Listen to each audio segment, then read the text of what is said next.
Alright then, what's going on again? How y'all doing today? Today, I'm gonna deliver a street story of mine from back then, from the same time around Blue Ridge. But without further ado, let's get into it.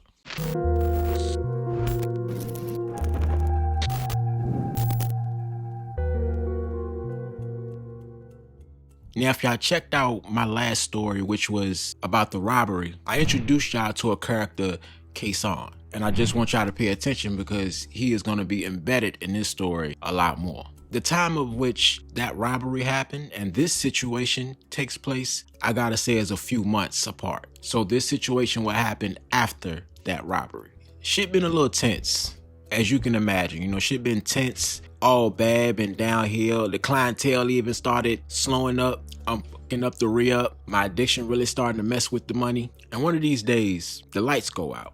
I'm just hoping it's an outage, but it's not. The light bill ain't been paid, and the light bill was my responsibility. And it won't nothing but $145. So my girl and her son, they go to her mom's house, which is literally next door, Reserve South. And I stay there. You know, I feel like I need to stay there. I need to feel this shit. I need to sit here and figure it out. So I'm sitting on the couch and I'm just sitting there by myself, dead quiet in the house. I got some money on me, but it's not enough to pay the light bill. But it's enough to go buy some bud so I can re-up and possibly make more money. I'm just gonna have to do it with the lights out. But not only that, I'm also thinking, how the hell am I gonna get another perk? Through all this bullshit, how am I gonna get another perk? And I couldn't find nobody who was willing to either come out there or who was even picking up the phone.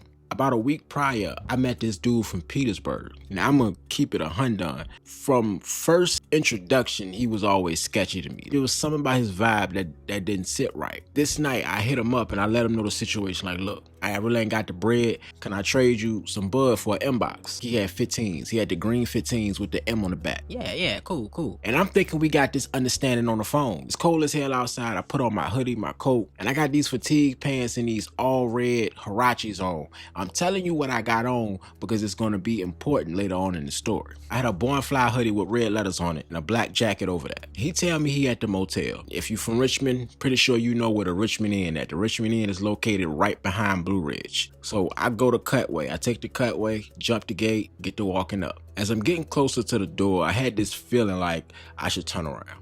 Not a, I think these niggas gonna do something to me feeling, but more of a, it's not a good idea feeling. Like I said, I always had a bad vibe about him. It always seemed like he was scheming. So I knock on the door, full house. Couldn't have told me it was gonna be this many people in here and I was willing to come over here because I don't know these niggas. Like, it's probably about 7, 8 of them in one room, packed in. You can tell it's loud from outside the door. It's loud as hell. They laughing, yeah, bro. Sound like they shooting dice and everything. I tell them who I am. They still loud, but soon as I walk in the door, I swear it's like somebody flipped the fucking switch on the volume. Almost like everybody's still talking, but the switch just off. You just can't. That's how quick the room went. Yeah, what up, bro? Yeah, come in, bro. Come in. He real nonchalant and real, I swear, like he the last boss to beat the level. I get to walking over to him and I'm pulling out the bud and I give it to him. What's this? I said, that's the bud. Remember? I said, I wanted to trade you to get a 15. Shit, bro. Like, I got this. Like, shit, we got all of that. Like, we don't even need that. But you know, You told me on the phone it's cool to trade you. I probably was thinking about something else, bro. But you know what? You can go ahead. We could do it. Matter of fact, keep the bud. Just pay it back to me.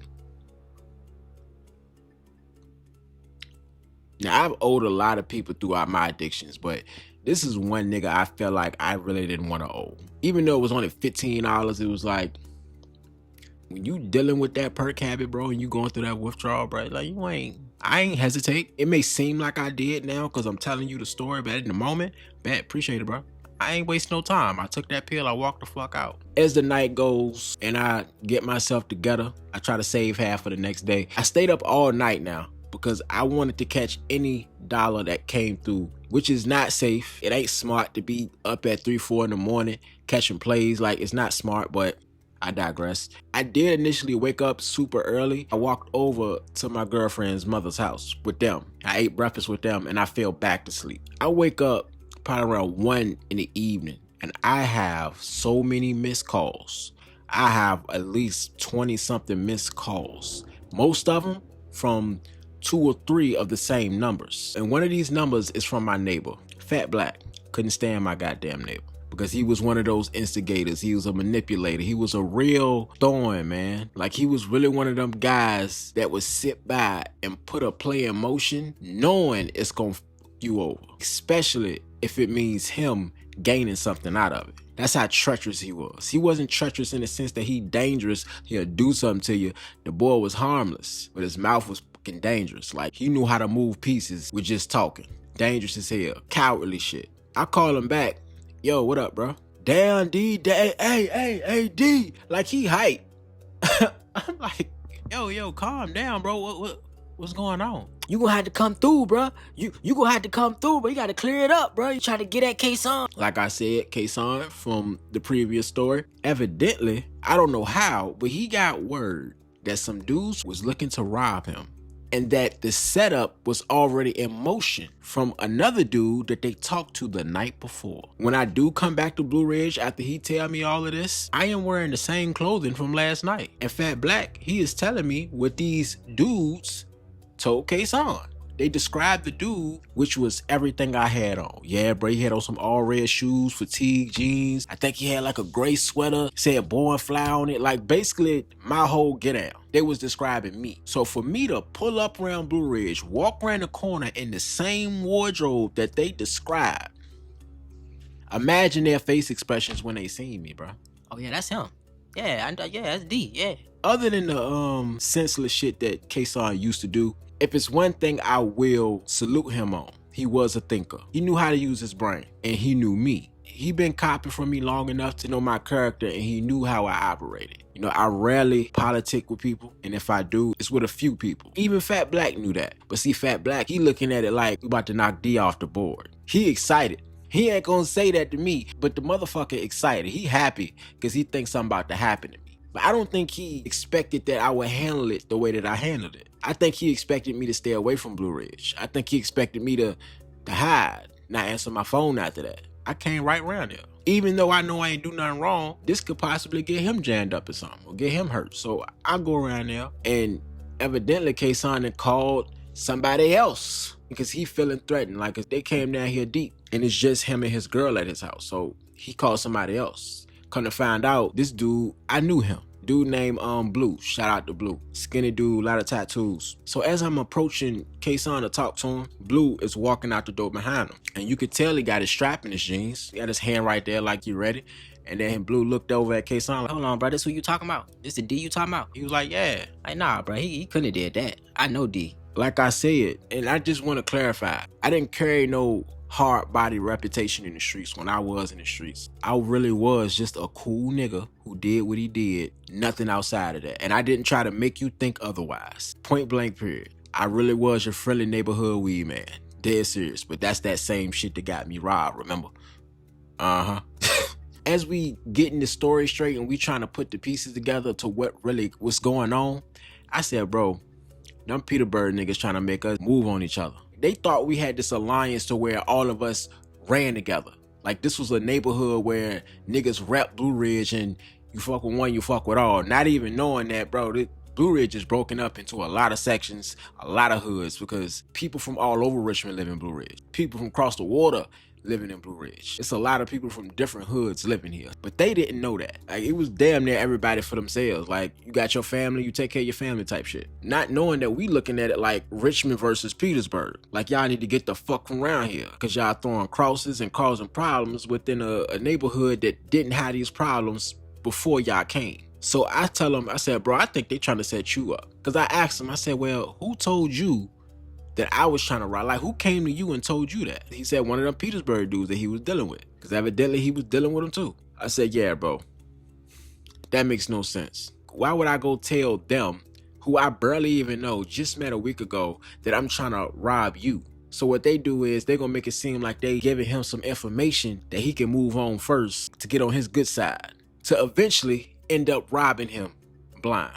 But no matter how you cut it, they was playing both of us. I think at some point they was gonna try to rob both of us. Both of us. They either trying to set you up or me or both. And he understood it. He read between the lines and we squashed it right then and there. Now, mind you, if you remember, I still owe dude $15 for that joint. So I called him just to see his demeanor. I'm like, hey bro, I got that 15 for you.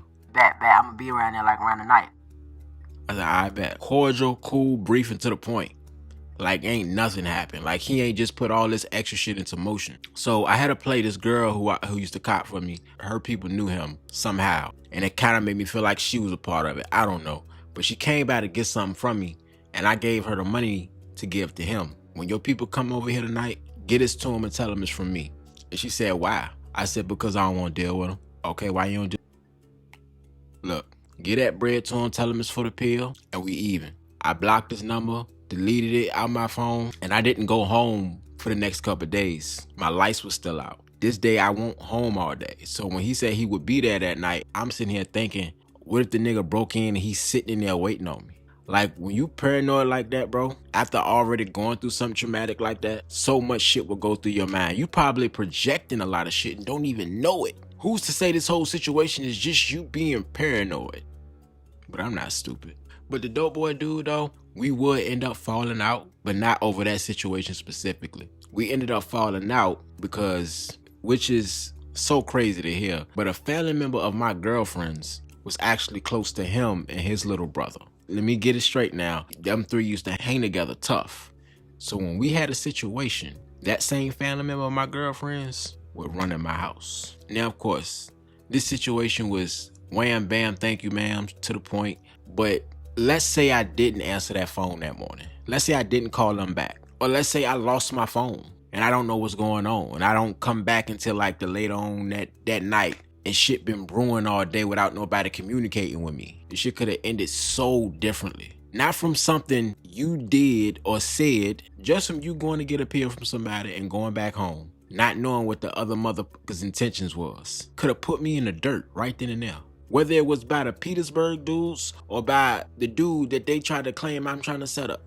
What if he put me in the dirt first because he think I'm trying to set him up? If I didn't approach that situation head on, it could have ended so differently. So fucked up. Because he won't play. K-Son won't play. He was really feeling like his life was on the line or his family's life or whatever the case. Either way, it's a threat in the air. And he don't want to feel like he been dealing with a threat all this time. Which don't make sense. But that's all it takes though. When you in the streets, you choose to take those risks. You know, when you working a job or going to school, your risk is being somewhere where something could possibly happen, like a plane crash or a school shooter or a propane tank blowing up in the back of your workplace. But in the streets, you choosing so many ways to get, you up your percentage of dying so much, you can't even fathom it. Can't even fathom the percentage that your life expectancy drop just from you selling a certain drug, riding with a certain group, representing a certain hood. You normally only hear people say the streets is a myth after they done been in the streets and they done snitched or they done finally met their match or some tragic and fucked up didn't happen. No, because I went through all those traumatic situations and still didn't get out the streets until I was literally forced to. I was literally forced to get out of the streets by eviction because I didn't have my spot to do what I wanted to do later on in life. I had to. It's like, what was I going to do? Look, maybe not back in the 90s or early 2000s, but today, bro, we got so many avenues. We got so many ways to make money and make a way that it really ain't no excuse to be in the streets. It's too many ways. It's too many. You got 14, 15-year-old young kids right now making thousands of dollars trading, getting into stocks, getting information that's right there on the internet that you can just look up and boom, study. Shit, if you know the curriculum, you don't even have to go to a school or online school or nothing. You can just read the curriculum online. That's why ignorance is fucking bliss, man. But that's all I got. Y'all stay safe, y'all stay positive, and please stay sober. And if you ain't moving, you losing, my boy. And we out, baby. Hustler talk, no comment though, just paper chase. Chasing my dreams, my nightmares ain't got no money. Just a cardboard sign and they existing so bummy. And they want me down with them at the bottom of the barrel.